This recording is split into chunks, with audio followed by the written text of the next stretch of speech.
What are the most overpowered birds in real life? I'll react to the tiers those bird tier list, and let's just say I have questions. Apparently, parrots and crows are top tier.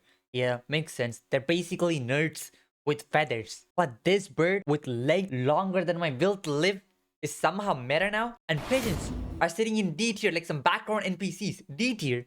D tier? The disrespect is unreal, man. These dudes dodge cars, kids, and crumbs every single day.